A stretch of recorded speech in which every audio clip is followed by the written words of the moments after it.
Alright, so for my leadership book, I picked a biography about John Boyd titled Boyd the Fighter Pilot Who Changed the Art of War, and it was written by Robert Coram. The reason I picked this book was because at a training evolution mountain warfare school in Bridgeport, California, I was desperately trying to stay awake after doing excessive exercises. The only two words that I was actually able to write down in my note taking gear was John Boyd. Uh, John Boyd was influential to how the Marine Corps and the military fights its wars. Um, After getting a chance during school to read about this leader from a teacher, I was able to order the book and actually see what Boyd did to actually change the way we fight.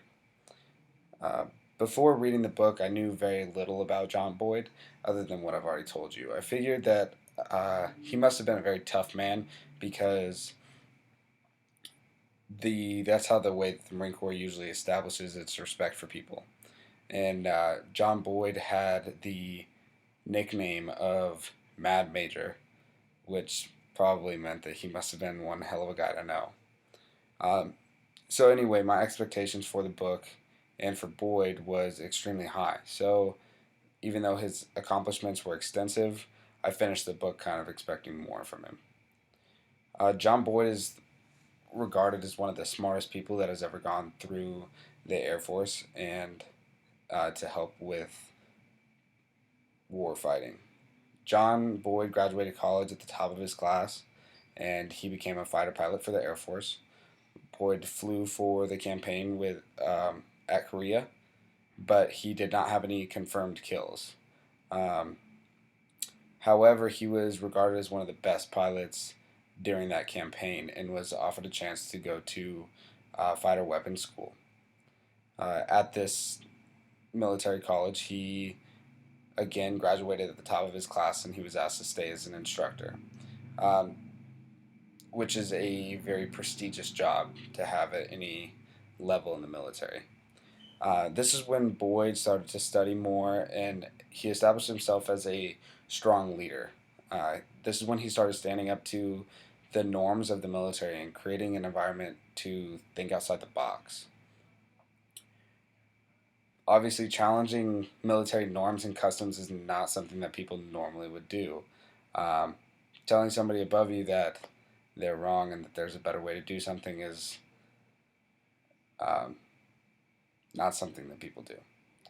So this is where the nickname Mad Major came into play. An example of what he did was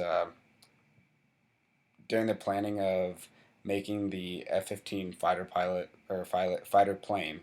Sorry, uh, Boyd said that it was a waste of money and that he could develop a better plane, which he did, and it was cheaper and a more efficient aircraft, and they called it the F-16. Um, Boyd's way of thinking was not actually relied on consistently because he did not have any kills throughout any of his time as a pilot. And this questioned his credibility because if he didn't have any kills, how could he tell somebody else to do it? However, the development of his most influential theory is the OODA loop, the OODA loop, which stands for observation, orientation, decision making, and adaptation. The theory has been established and practiced in air battles, which he was in, Marine Corps warfare, and it's even practiced in businesses today. So, reading this book has taught me a lot about the OODA loop, the topic that I was probably supposed to be learning about in Mountain Warfare School. But it also taught me about leadership in uncomfortable environments. Leadership is needed in every type of situation. And if you, as a follower, see that something can be done better or more efficiently, it's your responsibility to do or to tell your leaders that you have an idea, even if it's not accepted by that community. This is why John Boyd is an excellent example of someone who thinks outside the box and isn't afraid to stand up for what he believes in.